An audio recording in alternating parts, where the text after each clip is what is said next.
Boa tarde a todos, vocês que assistem ao Telesaúde nessa tarde de hoje. Eu sou Suzana Zexer, gerencio a vigilância das zoonoses na Diretoria de Vigilância Epidemiológica da Secretaria de Estado da Saúde, onde o Programa de Controle da Dengue do Estado de Santa Catarina se insere. O nosso papel como Estado é o gerenciamento técnico desse programa, supervisão, assessoria técnica aos municípios e a execução do programa das atividades específicas de controle de Aedes aegypti, que é o mosquito transmissor, são responsabilidade das secretarias municipais de saúde. Então, há uma parceria importante entre Estado e município, e não só nessas ações específicas de vigilância e controle do vetor do mosquito transmissor, mas também na vigilância dos casos, né, na suspeição dos casos, encaminhamento de amostras para diagnóstico, no acompanhamento dos casos e nas ações a interface entre essas duas áreas, vigilância epidemiológica, a assistência, e a terceira área, vigilância de controle e controle do Aedes aegypti. Então, a nossa proposta é falar um pouco para vocês sobre como isso se dá. Normalmente são equipes específicas que fazem esse trabalho, principalmente de campo, mas que a gente tenha uma ideia do panorama geral da dengue no mundo, no Brasil e em Santa Catarina. Então, começamos aqui a passar os slides,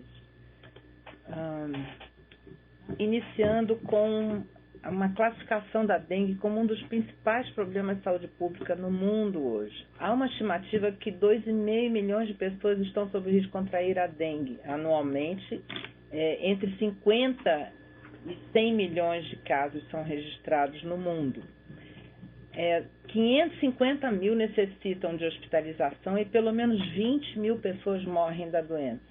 A Ásia e a América Latina tornaram-se, nesses dois continentes, nessas duas regiões, são a principal causa de hospitalização e morte de crianças, são dados da Organização Mundial de Saúde de 2012. Então, é uma doença muito séria que tem acometido cada vez áreas maiores, regiões novas e população de países que até então não tinham transmissão. Como é o caso do Brasil, cada vez, infelizmente, mais áreas são acometidas com a doença. Bom, e vindo para o Brasil, os casos de dengue tiveram aumento entre 1º de janeiro e 20 de abril desse ano, em comparação com o mesmo período do ano passado, um aumento de quase 189% nos casos. E na primeira semana de março foi o momento em que houve um aumento mais significativo, com 84.122 casos da doença registrados. As regiões com maior incidência, sudeste e centro-oeste do Brasil. E a maior parte dos casos notificados onde houve isolamento do vírus foi DEM 4. Vindo para a região sul, nós podemos perceber que o Paraná é o estado que mais contribui, a grande maioria dos casos em 2013. Rio Grande do Sul com um número menor de casos e Santa Catarina, felizmente, com menos casos ainda. Podemos observar aqui que Santa Catarina, infelizmente, entrou no rol dos estados com circulação viral, vamos falar um pouco mais à frente. Esses dados são referência até a semana 18. Bom, vindo para Santa Catarina, nós temos observado permanentemente um aumento do número de focos do mosquito e de casos da doença suspeitos e confirmados ao longo dos anos. Em 2011, o estado registrou 2 casos autóctones, ou seja, casos em que a doença ocorreu em Santa Catarina, um em Joinville e um em São João do Oeste. Em 2012, um único caso em Joinville.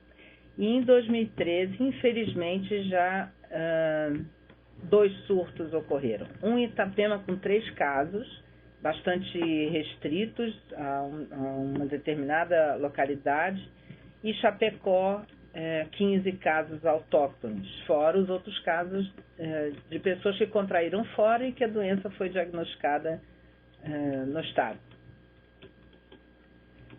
Esse gráfico mostra, numa pequena série histórica de 2009 a 2013, o número de casos suspeitos no estado todo e o número de casos confirmados. Isso fala, uma demonstração importante da sensibilidade da assistência para suspeitar e depois a confirmação ou não. Mas para um estado que não tinha até então circulação do vírus, mas que também essa circulação é bastante restrita, quanto mais houver suspeita, melhor será, porque nós precisamos ter essa informação com a maior sensibilidade possível, porque no momento em que uma pessoa está no período de viremia, que é um dia antes do início dos sintomas até o 5º dia da doença, é um momento em que o vírus está circulando na corrente sanguínea. Então, na presença de fêmeas do mosquito Aedes aegypti, no lugar em que essa pessoa está, principalmente durante o dia, aumenta o risco de início de circulação do vírus, porque essa fêmea vai picar essa pessoa, sugar junto com o sangue vírus, e depois de 8 a 10, 12 dias, depois de multiplicar esse vírus no seu organismo, ela começa então a ser capaz de transmitir para outras pessoas. Todas as vezes que ela for picar alguém para se alimentar, ela transmite dengue. É assim que começa a transmissão da doença. Então, 2 pontos fundamentais. Primeiro, a suspeição dos casos, que principalmente das pessoas que vêm de fora e nos últimos 15 dias tenham estado em áreas onde dengue acontece ou mesmo com presença de Aedes aegypti. E no caso, a partir deste ano, que não tenham saído mesmo da região, principalmente oeste e município de Chapecó, que é o município que houve a circulação do vírus. Então, é preciso que essa suspeição aconteça e que imediatamente essa suspeita seja notificada e informada a equipe de controle de vetores, porque a partir daí é feita uma pesquisa, chamada pesquisa vetorial especial, para se ter certeza da ausência do mosquito naquela área que a pessoa mora, trabalha ou estuda, enfim, onde ela passou naquele período, a maior parte do tempo, naqueles 5 dias, um dia antes até o 5º dia de sintomas. Então, voltando aqui ao gráfico, nós percebemos um aumento gradativo do número de casos suspeitos, com um significativo aumento em 2013, e o número de casos confirmados idem. Isso mostra a vulnerabilidade que o Estado de Santa Catarina tem e o risco que o Estado tem de ter a doença, né, de vir a ter transmissão da doença. Agora nós vemos aqui, por município de residência, quais os que mais tiveram casos confirmados. Dentre eles, os dois que tiveram casos autóctones, Itapema e Chapecó. Então, esses são os municípios, os 11 municípios que mais tiveram casos, e desses, os com autoctonia. Então, percebemos aqui o número de casos suspeitos, Itajaí, Joinville, Florianópolis, claro, isso tem também relação direta com a população desses municípios. Quanto maior o município, a tendência é que você tenha mais. Mas Chapecó, nós tivemos mais casos suspeitos e casos confirmados, embora seja um município menor, claro, do que Florianópolis e Joinville. Mas aí a situação epidemiológica do município de Chapecó foi que fomentou a suspeita maior dos médicos que atenderam no município, principalmente de janeiro até agora. Bom, indo um pouco para o início dessa questão, que é como podemos ter certeza da presença ou não do mosquito. Hoje, 295 municípios de Santa Catarina fazem vigilância do Aedes aegypti dentro do programa de controle da dengue.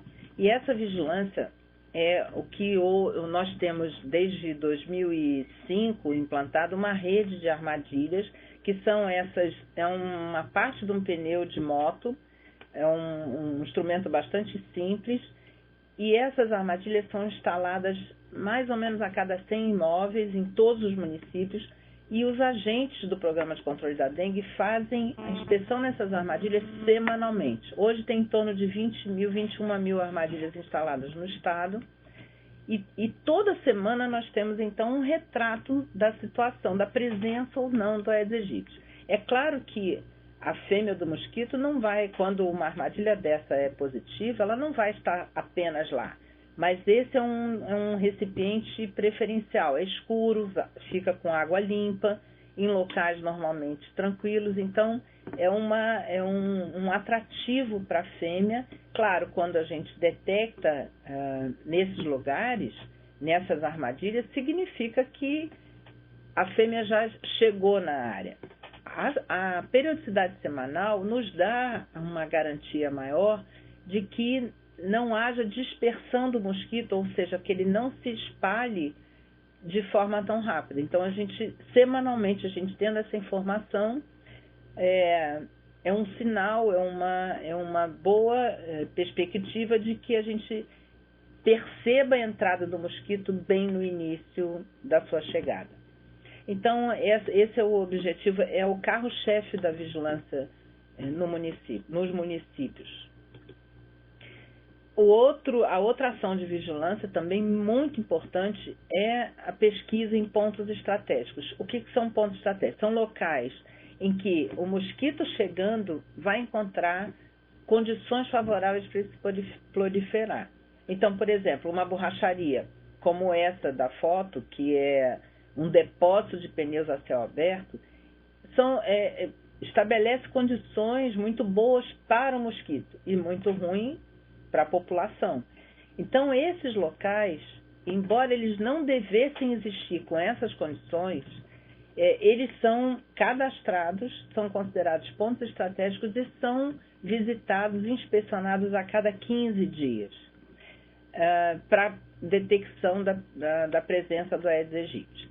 É claro que para esse tipo de estabelecimento existe uma legislação estadual, que a gente vai falar um pouco depois, que obriga aos estabelecimentos não permanecerem dessa forma. Eles devem estar adequados, devem estar com cobertura, devem armazenar os seus recipientes, seus depósitos com proteção, principalmente da chuva, exatamente para evitar que eles sejam tão favoráveis à proliferação do mosquito.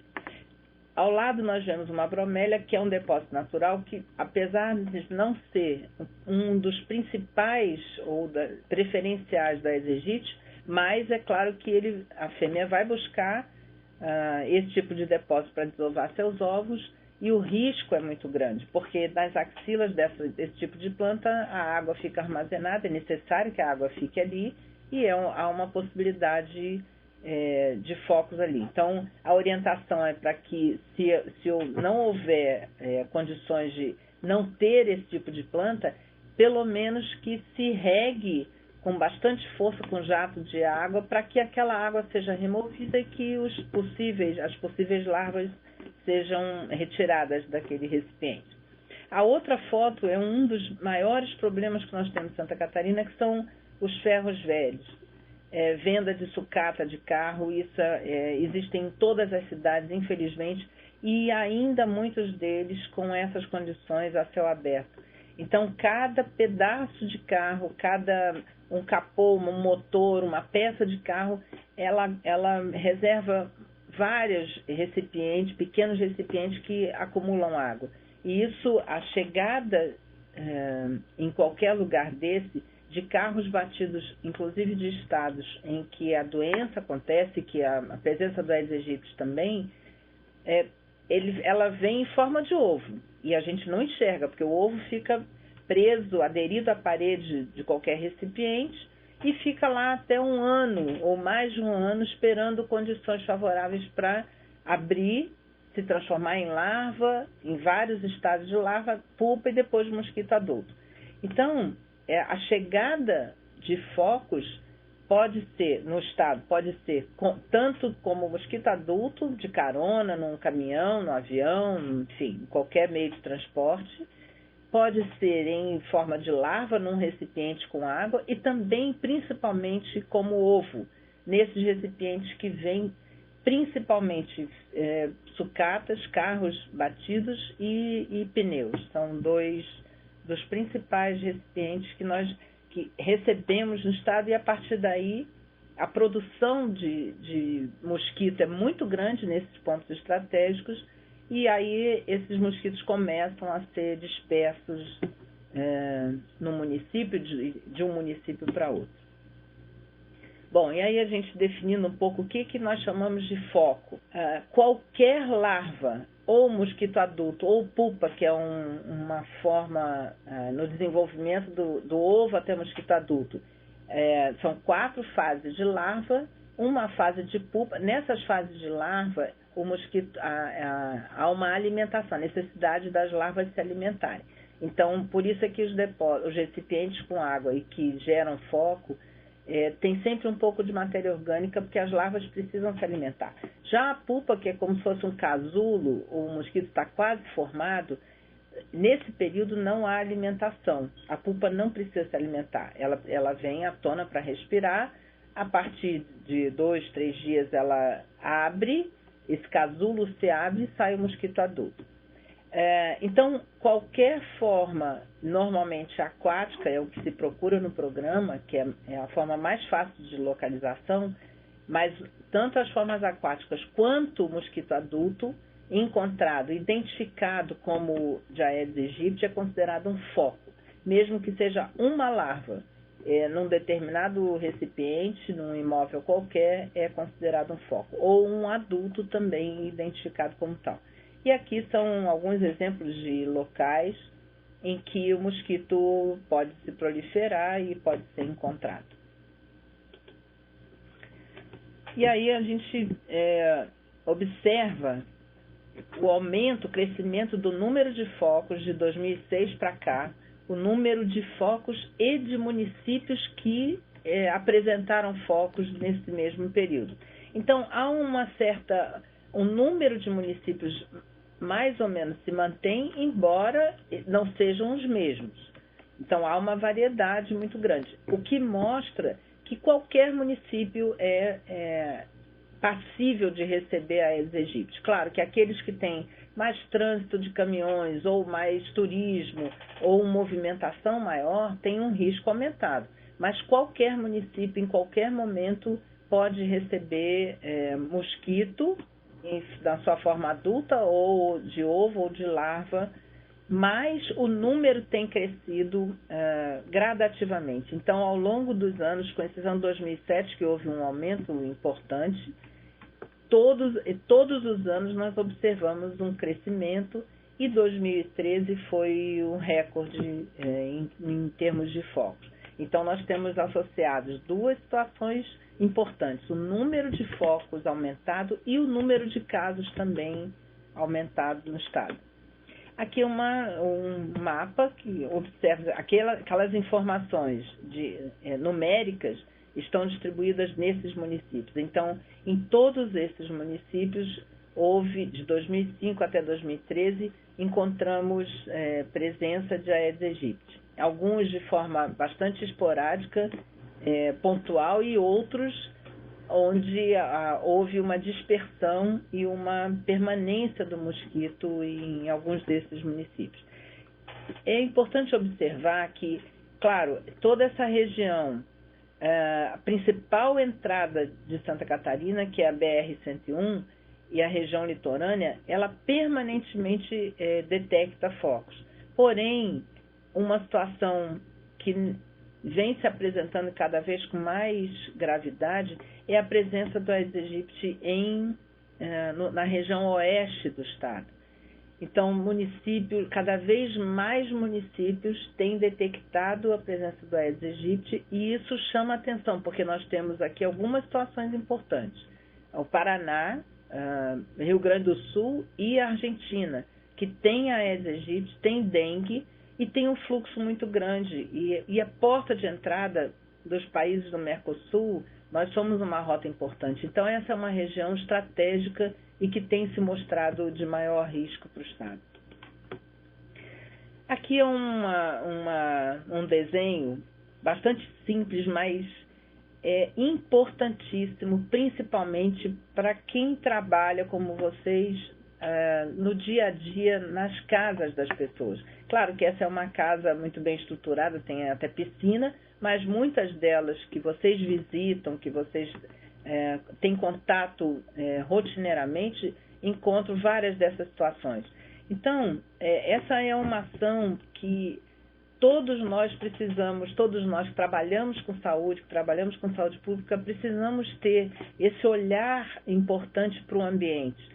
Dengue é uma das doenças e considerada no grupo das doenças transmitidas por vetores, em que não é só a doença não se dá entre as pessoas, não é só de pessoa a pessoa. Tem dois outros fatores importantíssimos que precisam ser olhados, que é o ambiente em que as pessoas vivem e o vetor, no caso o mosquito Aedes aegypti. Então, são 3 elos. Para que dengue aconteça, é preciso que tenha pessoas, mosquito com o vírus e o ambiente favorável para que esse mosquito se prolifere. E, claro, o vírus, a presença do vírus para que haja circulação.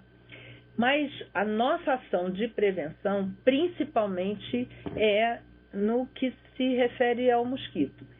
Não há dengue se não tiver mosquito. Essa é uma regra básica. E para que não haja mosquito, é preciso que a gente consiga, no nosso espaço de vida, no nosso espaço de trabalho, evitar as condições favoráveis para que o mosquito se prolifere. Que condições são essas? Presença de água, e normalmente água com pouca matéria orgânica, em esgoto, em água com muita matéria orgânica, provavelmente não se achará Aedes aegypti, a não ser numa situação extrema, mas essa não é um ambiente habitual para essa espécie de mosquito. Mas água, pequenas coleções ou grandes, de preferência sombreada, numa área com menos movimento, é um ambiente propício para Aedes aegypti se proliferar. Então aqui a gente observa algumas setas que mostram aqueles locais em que o nosso olhar numa visita na casa, nas famílias, o nosso olhar precisa ter junto com o morador, para que aos poucos ele vá incorporando a importância de evitar determinadas situações. E não é só uma ação que diga respeito a ele, cidadão. É uma ação dele para proteger a ele próprio, a sua família, mas a comunidade. Então, esse olhar ambiental para a prevenção da presença do Aedes aegypti tem um aspecto muito importante de cidadania e principalmente aquela ideia de que o que eu faço vai interferir na comunidade, nas pessoas que vivem ali. Então não adianta apenas eu cuidar do meu quintal, da minha casa e o meu vizinho não cuidar. Ou então eu limpo muito bem a minha casa, mas eu deposito meu lixo no terreno baldio e não numa coletora. Enfim, são pequenas ações, mas que são fundamentais e de uma maneira geral, é a única forma de evitar que o Aedes aegypti se instale em Santa Catarina e que a partir daí a gente comece a registrar casos. Então, nós ainda temos muita chance de não termos dengue em Santa Catarina de forma permanente. E a única forma de conseguir isso é realmente tendo vigilância, prevenção e vigilância do Aedes aegypti. Então, aqui, por exemplo, piscina. É muito comum uma piscina ou uma piscina cavada ou uma piscina plástica. No verão, isso é muito comum nos quintais, de tamanhos variados. Então, no verão, aquela água é tratada, é mudada, é trabalhada. E aí, quando acaba o verão, a tendência é que aquela piscina fique mais ou menos abandonada. Não se usa mais os produtos químicos para tratar, porque a piscina não está sendo tratada. Então, são situações que podem levar a um risco do Aedes aegypti chegar e depositar seus ovos e ele ser um foco de mosquito. Então, é preciso orientar a população para que essas piscinas sejam secas e cobertas, para evitar que acumule água. O pratinho de água dos animais é preciso escovar, porque, de novo, o ovo do Aedes aegypti fica aderido na parede interna dos recipientes.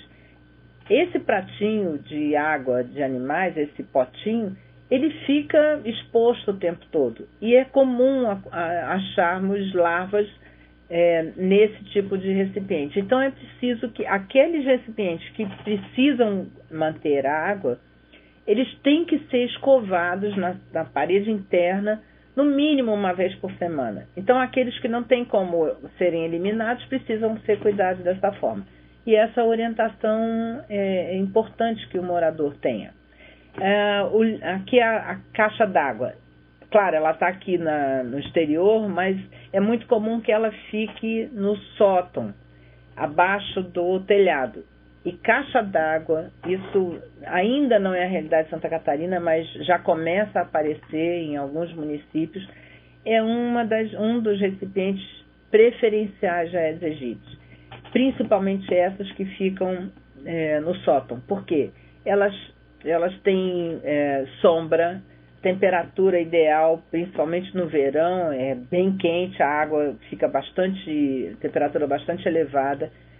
É tranquilo, porque não tem muito movimento, embora ela seja enchida, esvaziada várias vezes, mas as larvas se adaptam a esse movimento e, infelizmente, são de difícil acesso. É muito difícil que as equipes consigam acessar essas caixas, porque às vezes não tem uma escada, e isso os municípios estão começando a se organizar de forma mais sistemática para que esse depósito seja um dos focos principais do nosso olhar. Então, o que precisa ter? Ela tem que estar vedada.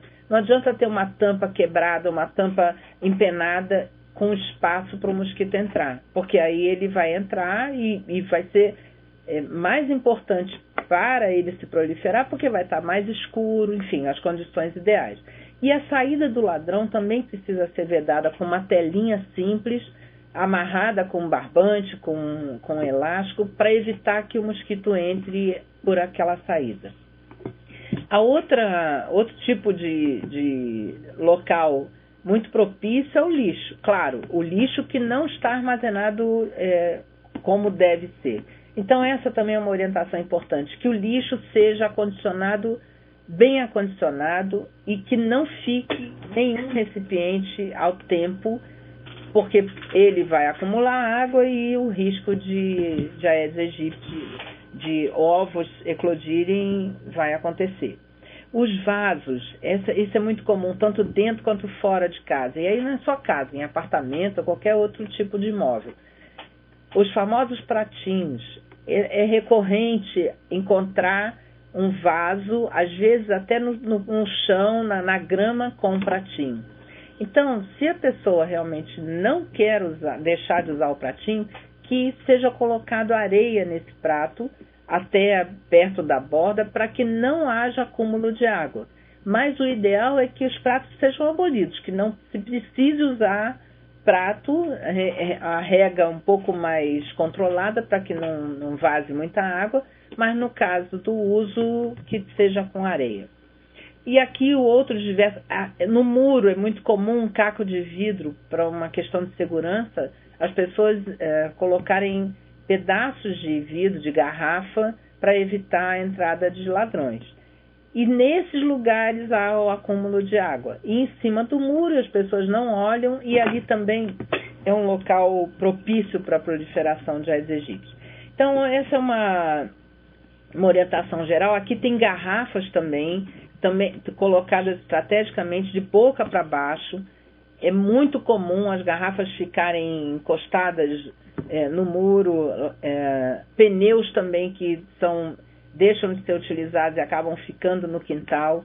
Qualquer recipiente que possa acumular água é um recipiente de risco e precisa ser eliminado. Então, esse olhar para esses detalhes junto com o morador é uma ação fundamental para que a população vá se acostumando, vá entendendo a importância dessas pequenas ações, mas que precisam ser permanentes. No rol de ações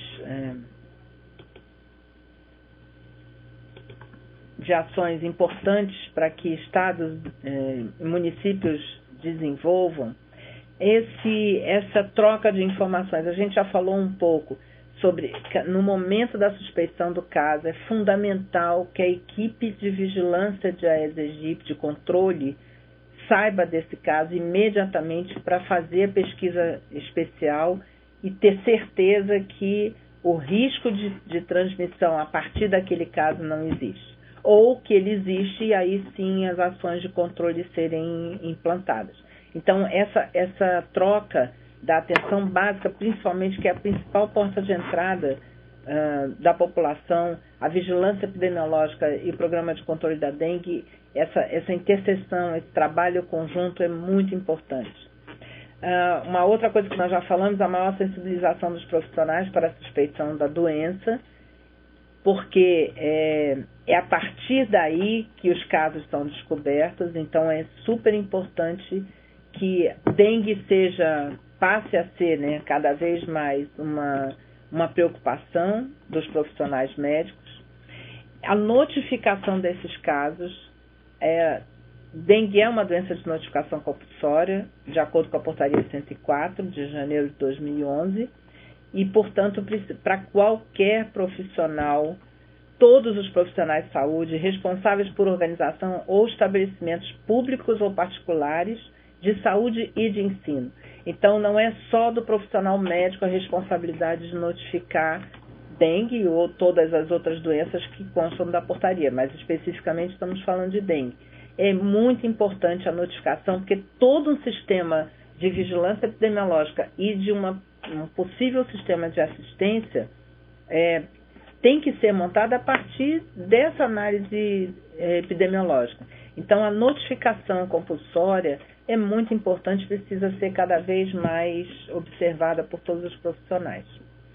E, finalmente, aqui uma foto de ações técnicas que os agentes municipais do Programa de Controle da Dengue, que são chamados, têm nomes variados, agente de controle de endemias, agente de campo, enfim.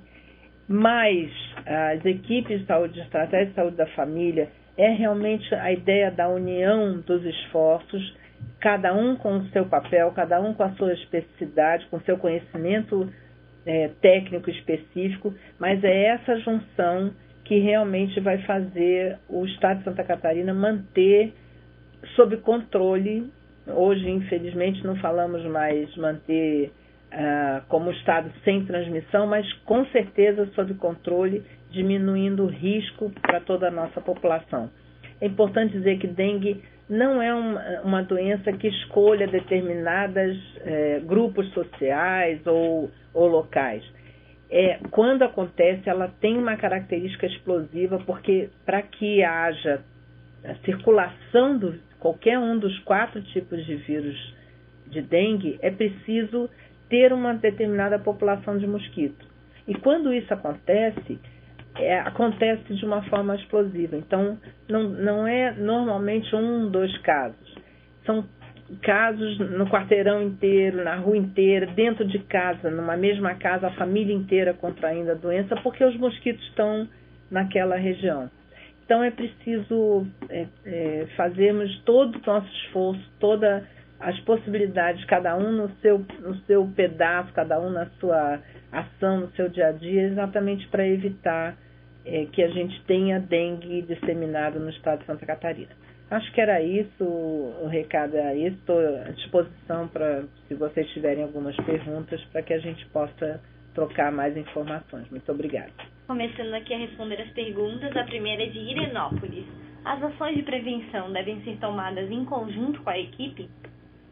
Sim, a ideia é que haja um somatório de esforços para que todos possam contribuir para essas ações. Então, pensando na estratégia de saúde da família, o profissional que vai mais constantemente às residências e tem contato maior com as famílias é o agente comunitário. Então, ele talvez fosse o profissional de maior importância nessas orientações. Quando ele faz a visita domiciliar, na conversa com o morador, que ele já estabeleceu, de uma maneira geral, uma relação. Então, é nesse momento, nessa conversa dos outros assuntos também, que esse olhar para o ambiente, no quintal, dentro de casa, precisa acontecer. E essas orientações vão acontecendo meio que naturalmente. A ideia não é que haja uma visita específica, mas que haja um aproveitamento desse momento tão importante que é esse contato do agente com o morador, para que essas orientações aconteçam. É claro que tem situações em que ele não vai conseguir dar conta, né? É um recipiente muito grande, ou uma situação completamente fora de controle, um quintal que parece um ponto estratégico. Então, a partir desse olhar diferenciado, é preciso uma comunicação para a equipe específica do Programa de Controle da Dengue, de forma sistemática, dependendo do município, ou mesmo informalmente, né? Um contato com a equipe, olha, naquela casa tal tem uma situação X, Y, Z que a gente não consegue resolver. Ou que há uma resistência do morador, ou que o morador não sabe também o que fazer, nem nós. Então, o que fazemos? Então, é pensar junto, é juntar os esforços. Todos somos trabalhadores da saúde, temos um objetivo final, embora cada um tenha a sua área de atuação. Mas a ideia é que o ambiente, principalmente, tenha esse olhar de vocês que estão no dia a dia com toda a população, ou, enfim, com grande parte dela, e que possa contribuir nesse sentido para melhorar a qualidade de vida das pessoas. Morro da Fumaça quer saber quais larvicidas estão sendo utilizados atualmente para o combate. Hoje, em Santa Catarina, nós usamos apenas um larvicida, que é o Temefós. É da classe dos organofosforados e é utilizado o minimamente possível. A nossa orientação tem sido, para todos os municípios, que o controle seja feito de forma integrada, mas utilizando muito mais controle mecânico de eliminação dos recipientes, que é a grande maioria das situações, e realmente a utilização do larvicida seja feita naquelas situações em que não é possível eliminar de outra forma, seja colocando no lixo o que é do lixo, cobrindo o que está a céu aberto e vedando o que pode ser vedado, enfim.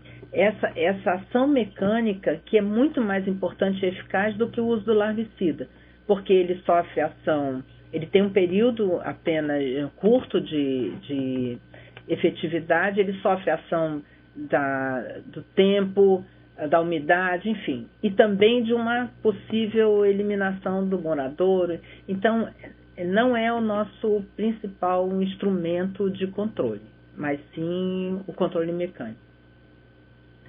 Irianópolis quer saber quantos agentes de prevenção à dengue cada município deve ter. Isso é muito relativo, porque o cálculo para essa equipe de controle da dengue tem a ver com o número de imóveis. É diferente do cálculo de população para outras ações, por exemplo, para a cobertura da estratégia de saúde da família.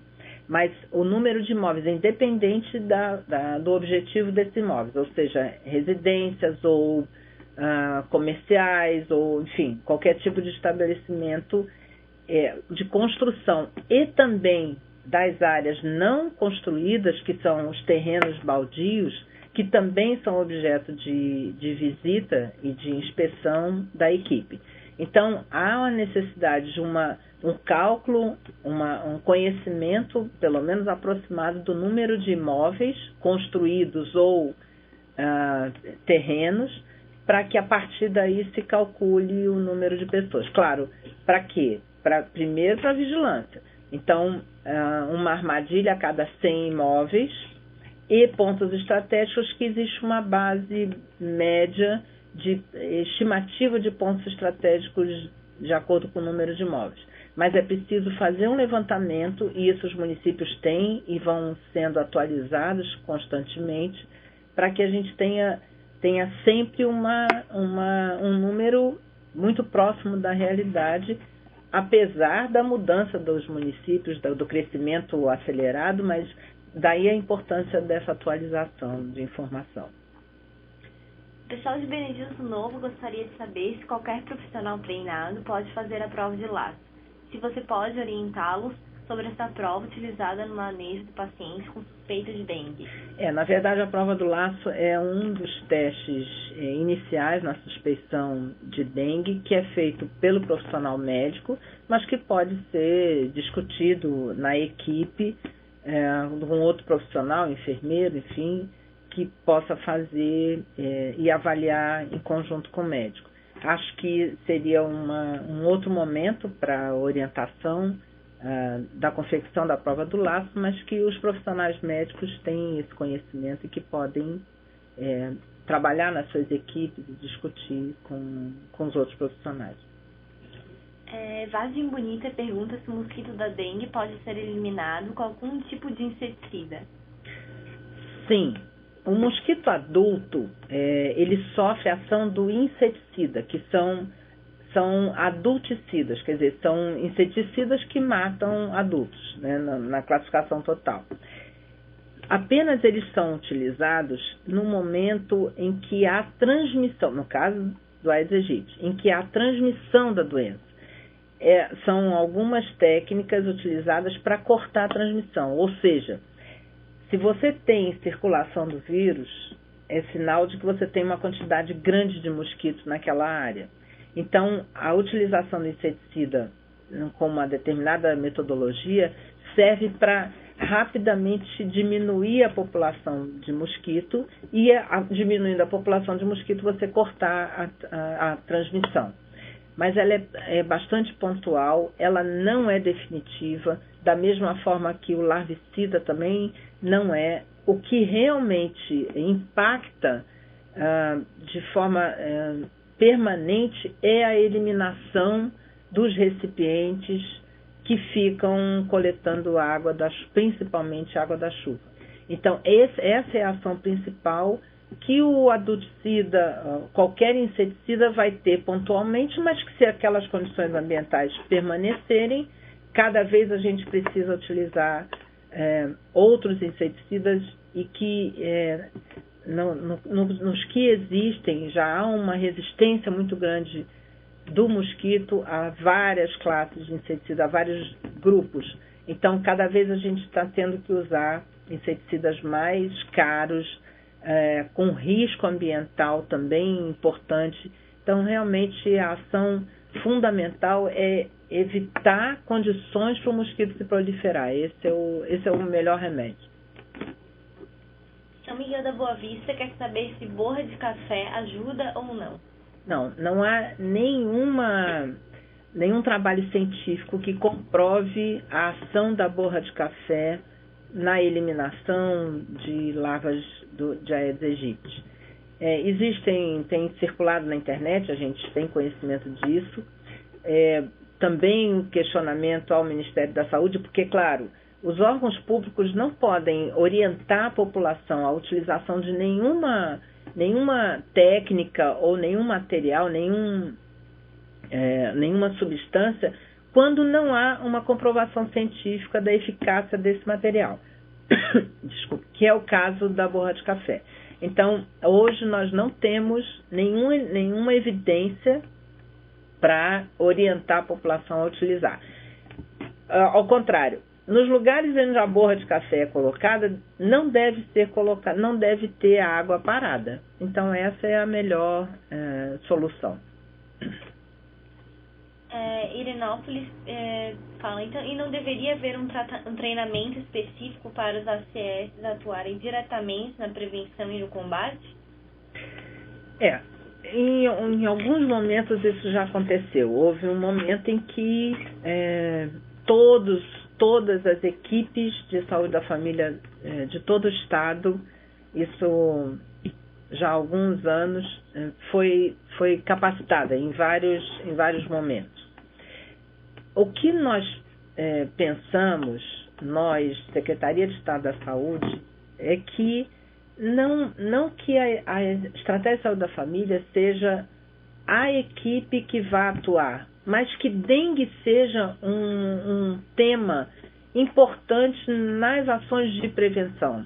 Então, por exemplo, esse momento aqui que nós estamos vivendo é um momento de capacitação, é um momento em que as informações estão sendo trocadas para que um trabalho seja feito na rotina, no dia a dia dos profissionais que atuam, tanto no atendimento nas unidades, quanto na ida às residências ou na visita às famílias.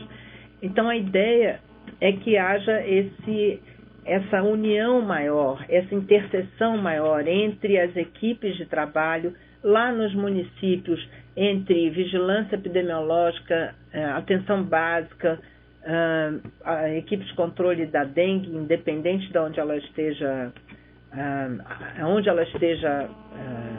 vinculada, enfim, que haja essa conversa entre todos para que essa ação seja desenvolvida no dia a dia, não como uma ação específica, não como uma visita para controle da Aedes aegypti, mas muito mais como uma ação de prevenção, uma ação de melhoria da qualidade da população.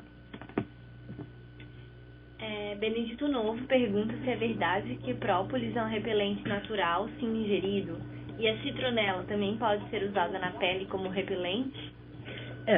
Tanto o própolis tem uma eliminação de odor e a citronela no ambiente que são repelentes naturais. Claro que eles ajudam não só para Aedes aegypti, como para qualquer outro mosquito, mas lembrando que a citronela é muito mais utilizada à noite, né? O Aedes aegypti tem hábitos diurnos. É diferente do Culex, daquele pernilongo comum que incomoda à noite, que a gente tem dificuldade para dormir, enfim, que ele tem um hábito de se alimentar durante a noite. O Aedes aegypti tem hábitos diurnos. Então, principalmente no início da manhã e no cair da tarde. São os dois momentos em que ele tem mais atividade, que ele busca mais alimentação. Claro que ele pode se alimentar a qualquer hora do dia e também à noite se ele não se satisfez, não encontrou alimentação suficiente durante o dia. Mas como o hábito da espécie é realmente durante o dia. Então, a utilização desses produtos naturais que espantariam é interessante. Mas o mais importante, mais uma vez, é não permitir que ele se transforme em mosquito, não permitir que o ambiente faça com que eles se proliferem, Então, eliminar esses recipientes, eliminar água parada, esse realmente é o mais importante.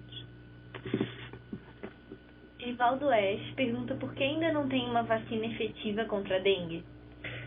Essa questão da vacina é muito importante e tem sido, alguns estudos estão sendo feitos, alguns 2 ou 3 bastante adiantados, já em fase final de teste, inclusive no Brasil, e daqui a algum tempo provavelmente já teremos disponível uma vacina tetravalente, porque, claro, esse é uma das dificuldades. Existem 4 vírus de dengue diferentes, DEN 1, 2, 3 e 4. Então, qualquer vacina, ela tem que ser eficaz contra os 4 sorotipos. Então, se ela for contra 1 e não, contra 2 e não 2, 3 e não 1, existe um risco aumentado, porque quando a pessoa tem dengue, e ela pode ter dengue 4 vezes na vida, por cada vez um sorotipo diferente, ela fica, no momento em que ela tem, por qualquer um dos, vamos dizer, DEN 3, ela fica imune àquele sorotipo, mas não aos outros 3, ao DEN1, 2 e 4.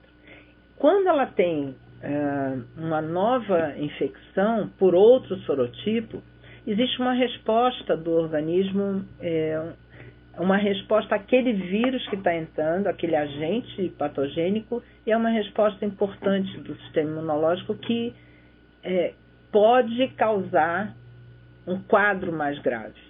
Então, o risco de febre hemorrágica de dengue, por exemplo, é maior, essa é a teoria mais aceita, é maior numa segunda ou terceira infecção, ou quarta. Então, a vacina vai chegar, mas ela não vai ser, o fato de existir vacina não vai liberar a importância ou diminuir a importância do controle do mosquito, porque o vírus vai estar circulando e ele vai encontrar outras formas, provavelmente, de sobreviver. Então, é importantíssimo que mesmo na presença da vacina, que nós não sabemos nem quando, nem de que forma ela vai ser disponibilizada, as ações de controle do Aedes aegypti, hoje o Aedes aegypti, o único transmissor em área urbana, são fundamentais. Irinópolis quer saber se a dengue pode virar surto se não combatida e cuidado agora. Com certeza. Hoje nós tivemos essa situação no município de Chapecó, em função da presença do Aedes aegypti em praticamente todo o município. Foi localizado, considerado um surto, 15 casos autóctones, ou seja, de transmissão local no bairro Santo Antônio, onde o Aedes aegypti estava presente. Claro, como é que começa a transmissão? Alguém doente, naqueles 5 dias, um dia antes, até o 5º dia dos sintomas, chega num lugar, o vírus está circulando na corrente sanguínea, uma fêmea de Aedes aegypti pica essa pessoa, 8 dias depois ela multiplica esse vírus no seu organismo e depois ela passa a transmitir para outras pessoas. Então, isso, se você imagina uma quantidade grande de mosquitos numa área, então, essa pessoa foi picada por quantos mosquitos? Se tem muitos mosquitos, ela pode ter sido picada por vários. Esses mosquitos picarão outras pessoas. Então, essa é uma progressão enorme. E por isso acontece em forma de surto. Em outros municípios, ou em qualquer município, em que a presença do mosquito é eventual, que ela pode acontecer e vai acontecer, como nós já vimos, o mosquito não tem como impedir a entrada do mosquito, mas nós temos como impedir a proliferação, a dispersão desse mosquito. Como? Evitando recipientes com água parada. Então, essas condições ambientais é que precisam ser evitadas. Se a gente conseguir isso, a gente com certeza pode ter Aedes aegypti e não vai ter dengue de forma vírus circulando. Pode acontecer do mosquito chegar, por exemplo, vem de carona num caminhão já infectado. Pode acontecer, ele pica uma pessoa, essa pessoa contrai dengue, está dentro do estado, então a investigação vai mostrar que ela contraiu dengue, ela não viajou, ela estava aqui. Então, aquela fêmea picou a pessoa, transmitiu, naquela hora ela morreu, ou a pessoa matou, ou a fêmea já estava na idade de morrer, que ela vive mais ou menos 30 dias, e não tem nem presença de mosquitos naquela área e nem outras pessoas com dengue. Como se explica? É assim, isso pode acontecer a qualquer momento, em qualquer lugar. É um caso autóctone, mas não de risco de disseminação. O que precisa ter certeza é que naquela área que a pessoa mora, que estuda, que trabalha, não tem Aedes aegypti. Essa é a única forma que a gente tem, e essa é uma ação desenvolvida pelas equipes municipais para garantir que não haja risco de disseminação da doença. Uma outra questão importante que a gente não falou é que a fêmea, quando nasce, ela já nasce com todos os ovos que ela vai colocar ao longo da vida. se ela está infectada, ela infecta esses ovos todos.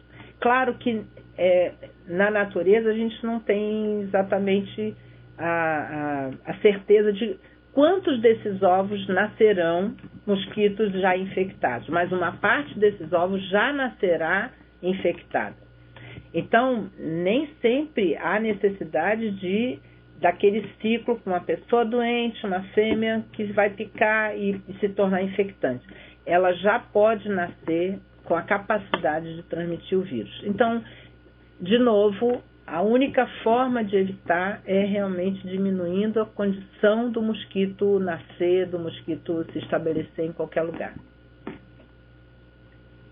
São Miguel da Boa Vista pergunta para bromélias, o que você orienta usar? Não tem uso de larvicida, não é orientado. O que a gente orienta usar é o bom senso, ou seja, bromélia não é uma planta ornamental, ela se tornou uma planta ornamental, ela é uma planta silvestre. Então, evitar ao máximo ter esse tipo de planta que acumule água. Se não houver outra solução, usar jato d'água constantemente para remover aquela água que fica nas axilas da planta e com a remoção da água, possíveis larvas ali também sejam removidas. Só que isso deve ser feito 2, 3 vezes por semana. A gente sabe que isso é muito difícil acontecer. As pessoas não têm tempo suficiente ou não lembram de fazer esse tipo de ação. Então, de novo, a orientação principal é evitar ter esse tipo de planta porque o risco de criação de Aedes aegypti é grande. Tutu Pedrinho e Massaranduba querem saber se o mosquito da dengue pode sobreviver em arrozais. Sim, não há algo que impeça. Não é comum, nunca foi detectado, inclusive porque não é um local de busca. Mas, teoricamente, poderia ter. Nunca houve nenhum caso registrado de foco de Aedes aegypti nesse tipo de área. Porque tem bastante alimento, bastante matéria orgânica, mas não é um local de maior risco. Irani quer saber quem transmite o vírus, o macho ou a fêmea do mosquito? A fêmea. Infelizmente, nós, fêmeas, somos mais uma vez responsabilizadas por um problema desses, tão grave. Mas, brincadeira à parte, são as fêmeas que necessitam de sangue para que os seus ovos amadureçam e que possam se tornar futuros mosquitos. Os machos se alimentam de seiva de planta. Então, eles não entram no ciclo de transmissão porque eles não precisam se alimentar de sangue. E o Aedes aegypti, essa espécie, ao longo de muitos e muitos anos, foi se tornando urbana. Então, ela foi se adaptando à área urbana e hoje ela sobrevive em área urbana. E ela precisa do sangue humano, que é o sangue mais disponível. Existe uma outra espécie, do gênero Aedes, mas a espécie Albopictus, que é o chamado tigre asiático, enfim, que ele ainda está naquele momento de transição entre área silvestre e área urbana. Ele se adapta muito bem em área urbana e também em área rural e área silvestre. Mas ele ainda, nas Américas, não tem nenhuma evidência de transmissão de dengue por Aedes albopictus. Santa Catarina tem Aedes albopictus em todo o seu território. Raríssimos os municípios que não registram foco de Aedes albopictus.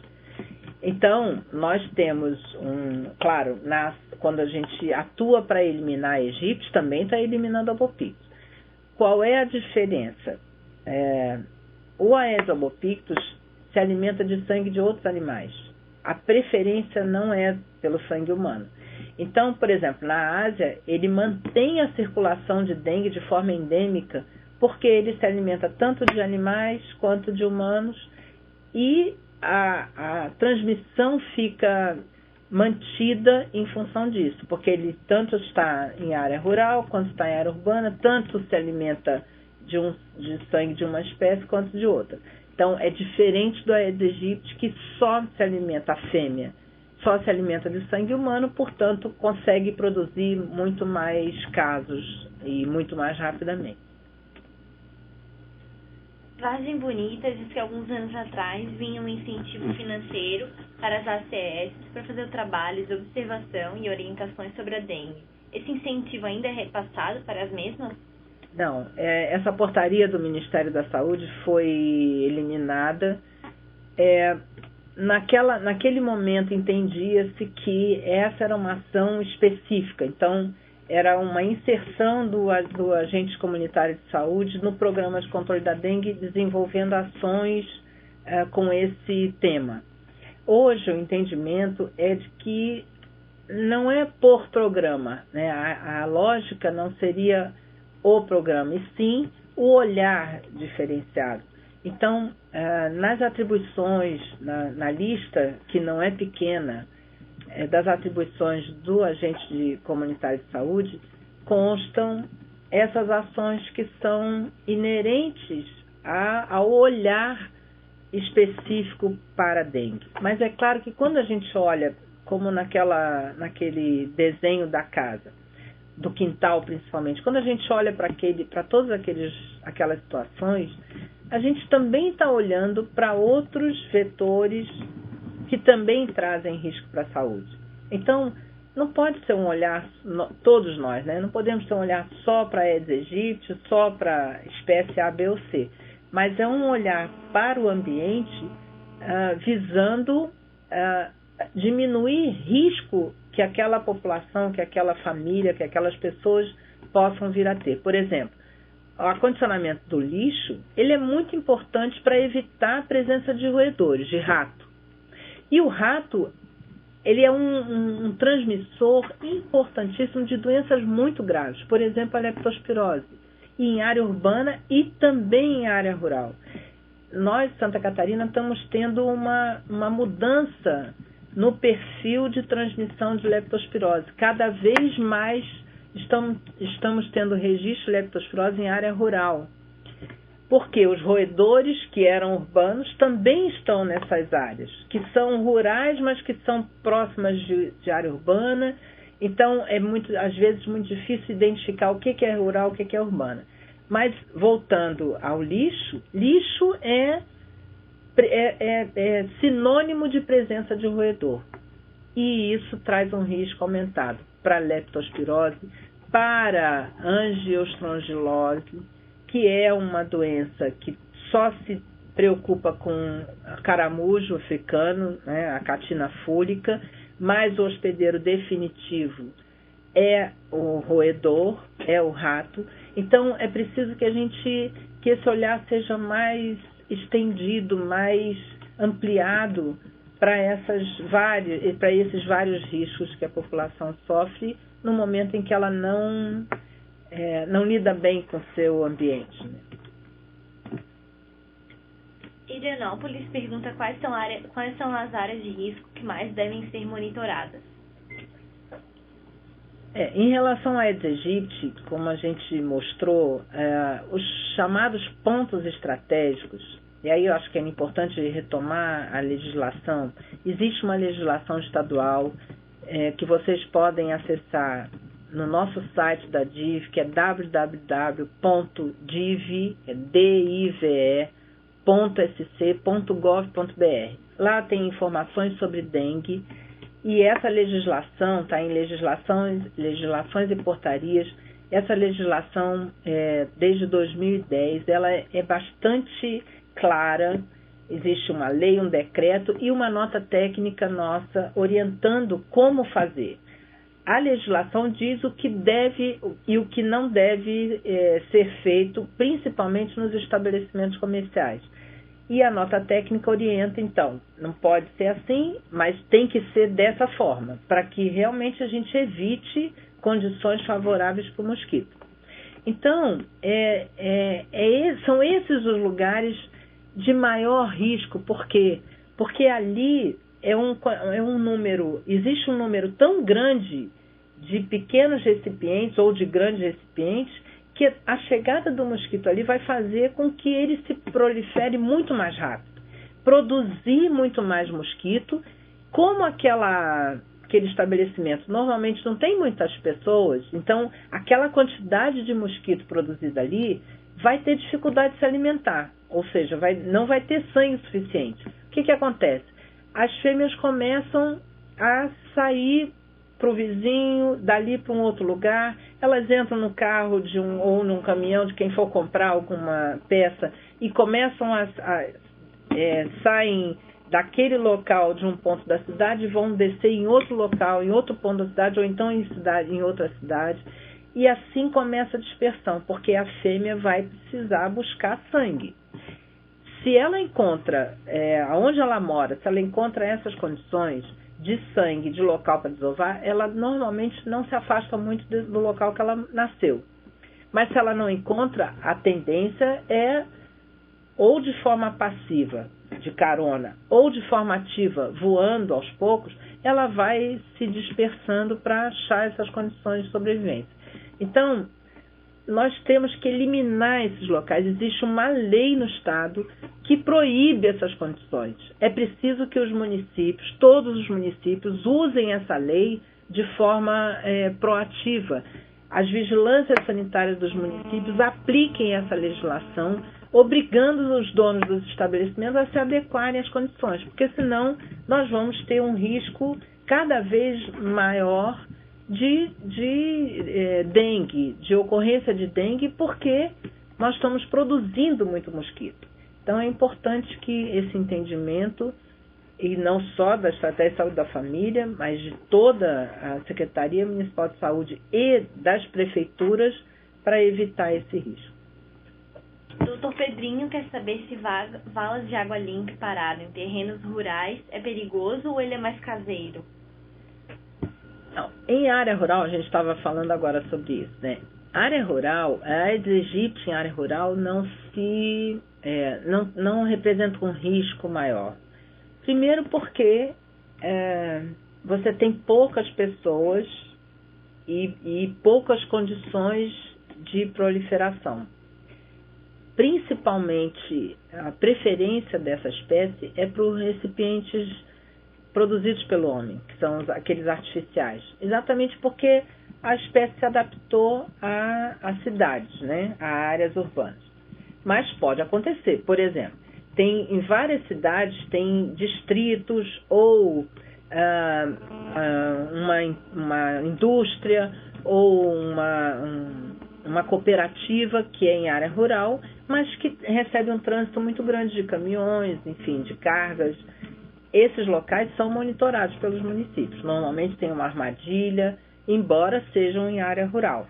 É claro que o risco, se aparecer um foco ali numa armadilha dessas, o risco de dispersão é muito menor, mas é importante que tenha, porque pode não acontecer ali, mas aqueles caminhões que vêm e vão podem levar foco para outras áreas. Então, de qualquer maneira, a vigilância é super importante. Em relação à vala, claro que existe o risco, mas, novamente, uma vala num pasto, o Aedes aegypti não vai se proliferar de forma, porque ele não vai encontrar todas as condições que para ele são essenciais para a sobrevivência. Então é um risco bastante diminuído. Dr. Pedrinho comenta que estão falando que o mosquito está sofrendo mutação e pode no futuro viver em áreas muito frias. É verdade? Essa é uma observação que a gente já tem hoje. Então, por exemplo, nós estamos diminuindo a temperatura agora, nesse período, entrando no outono, quase inverno, e a tendência é uma diminuição importante do número de focos, que já vem sendo observado desde o início da diminuição das temperaturas. E no inverno, mesmo nos mais rigorosos, já se encontrou foco. Então, há uma adaptação, sim, ao longo de muitos anos. É claro que é uma espécie que sobrevive em áreas tropicais, mas no sul do país, do nosso país, que tem temperaturas mais baixas, ele tem sido encontrado. Claro que em muito menor quantidade, mas isso não quer dizer que não possa acontecer. Mas uma outra questão mais importante é que, independente do momento em que esse mosquito, essa larva ou mosquito adulto apareceu, os ovos da Aedes aegypti sobrevivem ali como ovo, grudadinho na parede interna do recipiente por mais de um ano.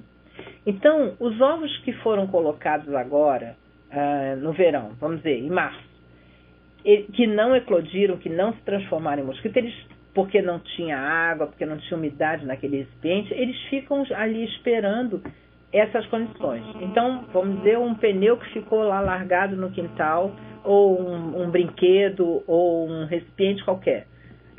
Não acumulou água, mas ele ficou, o ovo está ali. Lá em setembro, outubro, começa a esquentar, aí cai uma chuva, aquele recipiente encheu de água, aquele ovo colocado agora em março vai eclodir lá em setembro, outubro, novembro, dezembro ou março do ano que vem. Então, muitas vezes um foco detectado aqui não é de um mosquito que está na área, mas sim de uma fêmea que colocou aquele ovo meses atrás. Então, é importantíssimo, de novo, eliminar recipientes. Essa é a ação mais importante, independente de que época do ano. O fato de sairmos do verão não significa que o problema está resolvido. O fato de termos menos focos nessa época não significa que não tem mais mosquito. Os ovos continuam ali. Então, o frio não mata os ovos? O frio não mata os ovos. É claro que diminui as chances de parte deles de se desenvolverem. Então, eles vão ficar esperando condições que seriam temperatura elevada, água. Eles vão ficar esperando essas condições ideais, mas isso não quer dizer que eles morram por causa disso. Evaldo Oeste pergunta em relação à futura vacina. Eles estão curiosos para saber qual será a população-alvo, adultos, crianças? Nós não temos essa informação. É claro que os estudos ainda estão sendo feitos, existem várias fases desses estudos para qualquer imunobiológico ser colocado à disposição, então ainda não... Acredito eu que ainda essa discussão ainda não tenha acontecido, não só em nível de Brasil, mas existe todo mundo, praticamente todo o planeta tem risco de transmissão de dengue ou transmissão de dengue. Então, é uma discussão nacional de Organização Mundial de Saúde, com a participação de todos os países, para que esses critérios sejam estabelecidos. A última pergunta que eu tenho aqui é de Maravilha. Se uma pessoa pegar dengue em outra cidade, dentro do mesmo estado, é considerado um caso autóctone? Autóctone, sim, é autóctone de Santa Catarina. De que município é importante, porque é o que a gente chama de local provável de infecção, LPI. Então, a investigação epidemiológica é que vai determinar aonde aquela pessoa provavelmente foi picada por uma fêmea infectada e ali ela contraiu vírus e que mais ou menos de 3 a 7 dias depois ela começou a desenvolver a doença. E um prazo de 15 dias que é o período de segurança para essa investigação acontecer. Então, ela pode ser autóctone do estado, mas não do município em que ela reside, e sim de um outro município que ela tenha estado. O que vai identificar isso é importantíssimo, essa investigação é importante não para culpar A ou B, mas para saber se houve transmissão em determinado local. Aí essa pesquisa que a gente falou, que é chamada pesquisa vetorial especial, é preciso ser feita urgentemente, o mais rapidamente possível, para saber se tem mosquito ou não naquela área. Então, despedindo de vocês, agradeço a oportunidade, acho que talvez essa seja a primeira de outras, com outros profissionais que possam contribuir para enriquecer um pouco de informações às equipes da Estratégia de Saúde da Família e fazer um apelo como agente pública, de saúde pública, que todos nós tenhamos esse olhar. Hoje nós estamos falando de dengue, mas é importantíssimo esse momento de contato com a população, seja para o assunto que for, em todos os níveis de atenção, não perder essa oportunidade de promover saúde, da gente deixar um pouco de falar da doença e falar da saúde. Isso é muito mais importante e muito mais saudável. Então, a nossa ideia, assim, embora a gente tenha saído do status de único estado do país sem transmissão de dengue, infelizmente, mas nós temos uma situação bastante controlada. Mas para que isso continue, é preciso que a gente tenha esses esforços somados, e não só secretarias municipais de saúde, mas em relação à dengue, toda a administração municipal precisa estar envolvida. A gente começa com a secretaria porque a gente está lidando com uma situação de risco à saúde, mas contar com o apoio de todos, o esforço de todos nós para que Santa Catarina não tenha no rol das suas doenças mais essa tão grave. Muito obrigada a todos.